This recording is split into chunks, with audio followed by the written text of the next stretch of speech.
Hello everyone.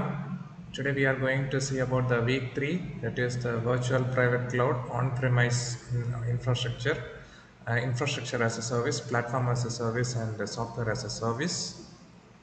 So, firstly, we will discuss about the virtual private cloud. So, this virtual private cloud is a private network which is dedicated for your use. Like if you are creating some network and you want to make it in the virtual machines you have created, then it has to share the network devices as well. So, that's the reason why we use this VPC. So, the VPC will have the virtual switches or the V switches. So the V switches are the basic components of the virtual private cloud, and they are used to connect different cloud resources. And we can deploy a VPC in only one region, and you cannot do it like across the region because you can see that within a region we have multiple zones. You can have a VPC in one region, one zone of a region, and another zone of the same region. So that's why the network traffic will go like as if it is in the local area network, and it will be like an intranet, but it cannot connect to VPC in another region. So this is the condition with the VPC. So now we see about the architecture of VPC. So if we see the architecture, we have the VPC having a virtual router, and it has two types of routing tables. One is the system route table, and other one is a custom route table. The system route table and custom route table will have a virtual switch as well. So the system route table will have a set of rules predefined, and the custom route table we can set our own set of rules. And now we see about the various scenarios of where we keep the virtual private cloud. Firstly, we see about the on-cloud intranet. We have the fully isolated network environment.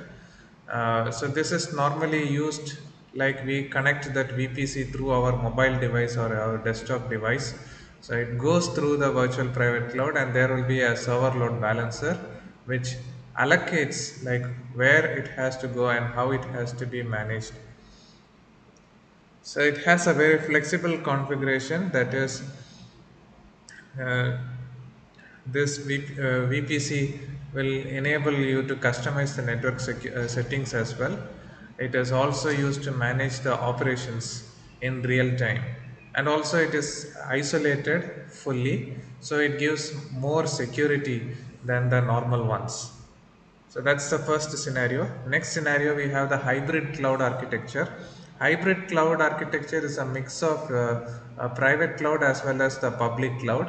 So it has an enhanced data security because the data is stored in the off cloud data center. So it ensures the security. And then we have a service surge protection. As a result of that, we have a faster data synchronization. So this is about the hybrid cloud architecture. So the various products used in this hybrid cloud architecture are the ECS, the content delivery networks, VPCs, server load balancer, and Express Connect. Then we have the next set of scenario as the external service provision.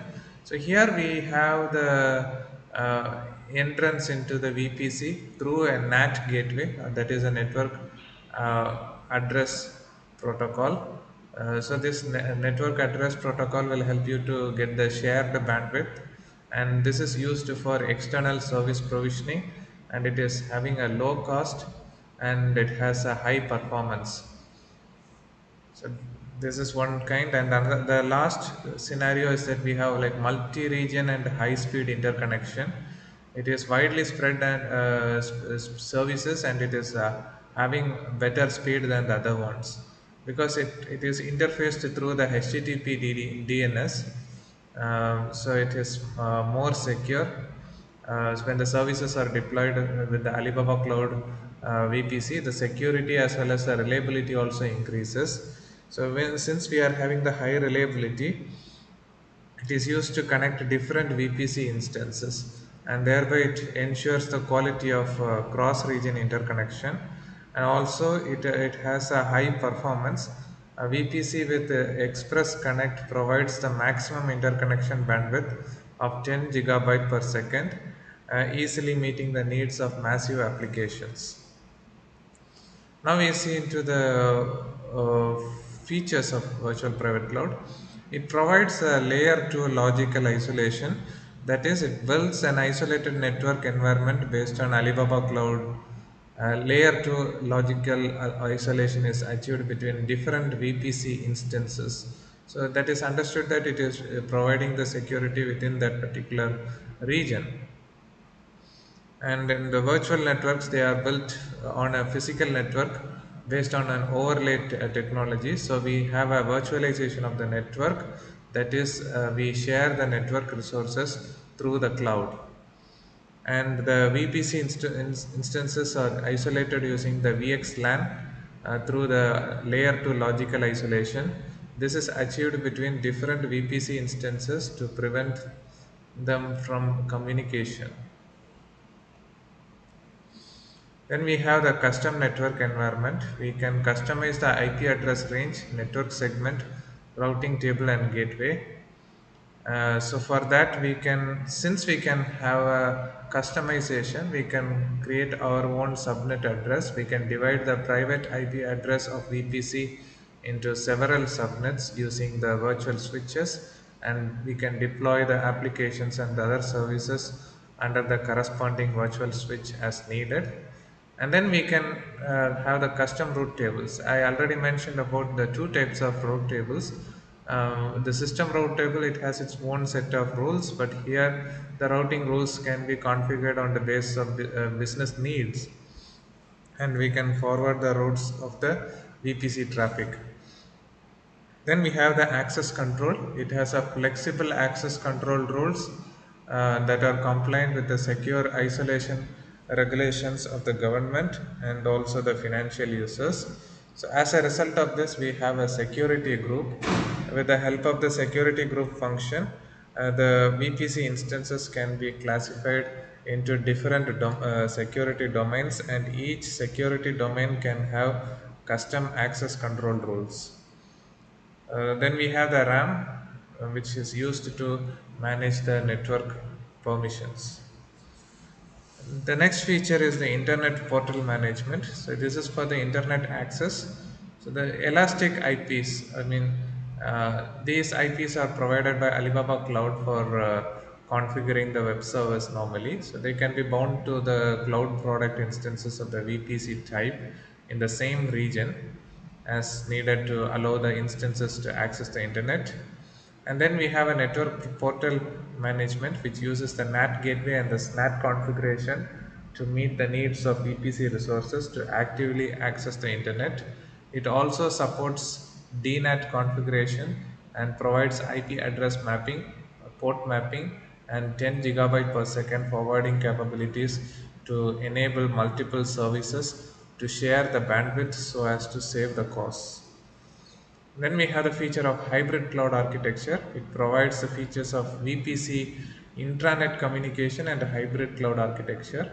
We have an express connect that can be used to establish an intranet connection between the VPC instances in different regions and of different users to achieve interconnection of user networks on Alibaba Cloud. The hybrid cloud architecture through the leased lines can communicate with the intranets of an IDC with excellent communication quality to easily build a hybrid cloud. And then we have the IP addresses. Normally VPCs support both the IPv4 and the IPv6. By default, VPCs use IPv4. We can enable the IPv6 based on the business requirements. But the configuration we have to give separately for IPv4 as well as the IPv6. And also this IP addresses for VPCs, they support a dual stack mode, and the resource in the VPC can communicate through both IP address v4 as well as IP address v6 as well. So this both IPv4 and v6 are independent of each other. So we need to configure the routes and the security groups for both IPv4 as well as for IPv6. But definitely the IPv4 configuration must be done actually. When we see about the VPC routing, the system automatically creates a routing table, that is a system route table, and it will add the system routes to entries to control the traffic to the VPC. VPC has only one system route table. We cannot create or delete a system route table actually. Now we see about the VPC routing. So for this VPC routing, we have the virtual router which has the system route table, and it has a virtual switch 1 and virtual switch 2. So this is how the system route table is managed. Also, we can create and associate the custom route tables with the vSwitches, and we can facilitate the network management. One vSwitch will be associated with only one route table. So this is the VPC architecture in Alibaba Cloud. So inside Alibaba Cloud, you can create VPC, which has a virtual router, and this virtual router manages the V switches or the subnets inside the region. So we can create like as many number of subnets, but it should be within the region. So this is the VPC product with Alibaba Cloud in a nutshell. Now we will look into the on-premises architecture. So this on-premise architecture means like if we want to have an IT infrastructure, we start buying from the computers to the servers to the network devices and all. So for that we need a higher pay or a higher budget. The scalability of this product is like a little bit lesser, and also it has a lack of flexibility. It requires a high software and hardware maintenance efforts, and it has a less chance of data recovery. It takes a longer time for implementation, so you cannot be sure like when we can complete this. And it has a less collaboration with other networks, and it has poor data security. This picture will show us on what is the difference between the on-premise as well as the cloud. On-premises we will have like a high hardware cost, a medium backup cost, as well as a high maintenance cost. You need to have more people employed in your organization to maintain this on-premise infrastructure. But in the case of cloud-based system, the hardware cost will go down and the recovery cost also will be like lesser, and it has more security when compared to the on-premise system. So this is a comparative aspect of on-premises versus infrastructure as a service, platform as a service, and software as a service. This sky blue ones are the user managed, and the red ones are the server, the cloud managed. In the case of on-premises, right from the network configuration till the applications, it is actually managed by the machine itself. Like it is all hardware. So the people who manage this network, they use this on-premises network. They buy all the equipments.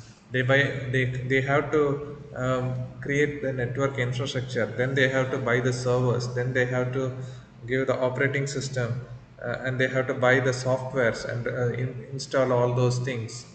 But in the case of infrastructure as a service, already there will be an infrastructure for networking, storage, service, and servers and virtualization. And in the case of platform as a service, additionally we have operating system, middleware, and runtime managed by the cloud.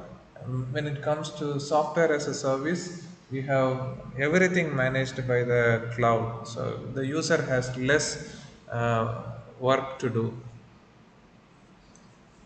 When we think about infrastructure as a service, it is used for server, storage, and the network. It is mostly used by infrastructure architects.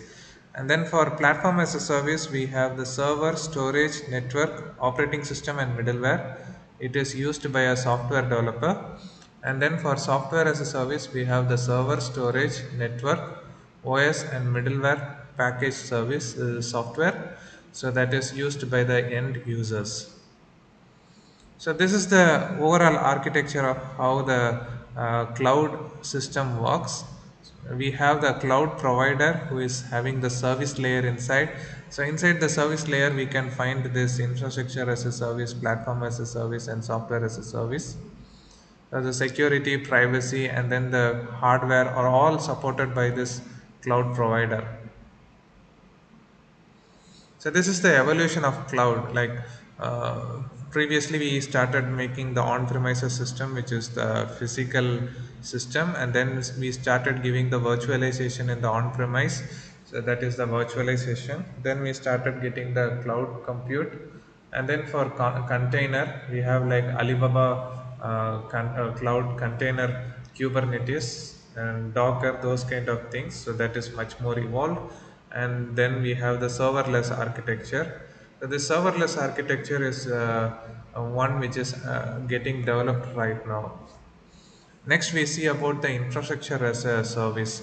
So, in infrastructure as a service, it is a form of cloud computing based on automation and orchestration of technologies to on demand provision and manage virtualized infrastructure resources such as server storage and network and the wide area network to the consumer. The consumer does not manage or control the underlying cloud infrastructure but has a control over their resources, where the consumer is able to deploy and run the arbitrary software, which can include operating systems and applications.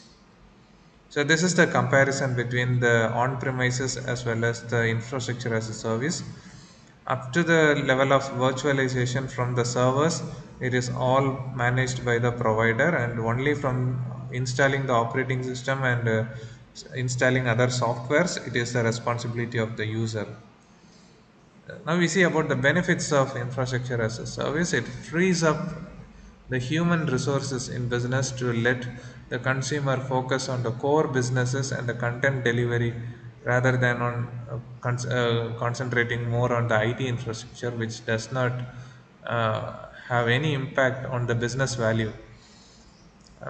This infrastructure as a service also let consumer to easily achieve high availability and business continuity in a cost effective way with the right service level agreement in place. In the technical aspects, it allows the consumer to adjust processing the capacity by scaling the infrastructure resources vertically and horizontally in an automated manner according to the change of processing demand. This infrastructure as a service usually comes with value added services to those infrastructure resources like detailed billing, monitoring, log access, security, and load balancing and clustering. In the financial aspects, infrastructure as a service typically offers flexibility on financial model. The essence of infrastructure as a service financial model or pay as you go and subscription. A pay as you go model is based on consumption of resources such as per hour per day usage.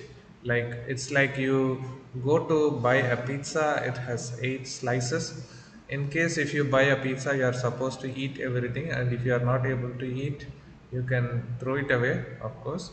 But you have to pay for the full pizza. This pay as you go system is like you eat only one slice of that. There are 8 slices. So for the 8 slices, it costs, like for example, it costs like $8. Then for one slice, if you eat, you just need to pay like $1 alone. So it's only for your usage you are paying. Subscription, it's like you are setting the price for a period of time, like you want to subscribe for a month or for an year for a fixed price. So this is the benefit of infrastructure as a service. Next, we see about the platform as a service. When we think about the platform as a service, it is a form of cloud computing that provides a platform allowing the consumers to develop and deploy the applications and services over wide area network or the internet. The consumer does not manage or maintain the underlying platform software, middleware, and cloud infrastructure. So here we have the operating system, middleware, and runtime all managed by the provider, which is what we call as the platform as a service. So this platform as a service frees up human resources to let the consumer focus on core businesses and content delivery rather than on platform software and its underlying IT infrastructure, which does not generate business value. This platform as a service also let the consumer shorten the provisioning period of their runtime environment from a few weeks to few minutes. You don't need to wait for a lot of time. So just within few instances or few minutes, you can get the right service or the systems running with the level of agreement in place.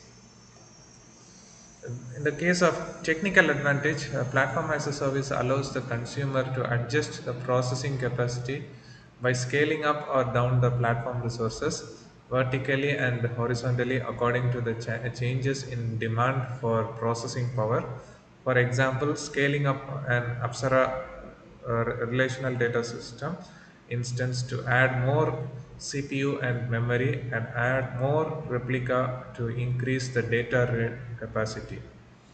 Platform as a service usually comes with the value added services like infrastructure as a service to those platform resources such as detailed billing, monitoring, log access, security, and high availability. In addition, provisioning a platform software could take a few weeks or even a few months. For example, installing an Apache Hadoop file system and HBase could take several months. In contrast, Alibaba Cloud has products like eMap Reduce, which is from the big data systems. It delivers a ready to use platform within just 20 minutes. So the customers can just save a lot of time. Like you don't need to spend a lot of time in learning, and then you can install and maintain it with just a few button clicks. You can just enter into the systems. Now we see about the financial advantage of platform as a service. It offers flexibility on the pricing model. The pay as you go model means that the consumer will be charged based on the consumption of his resources such as per hour per day usage. On the other hand, the subscription model means that the consumer will be charged based on the fixed price for a period of resources reserved for the consumer regardless of actual consumption.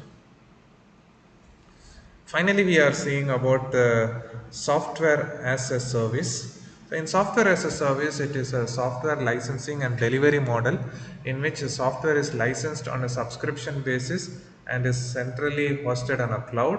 Consumers do not need to manage the software architecture. That is, you don't need to install anything, you don't need to manage any hardware, you don't need to do anything except using those softwares. The end users access the software as a service application using a thin client like a web browser.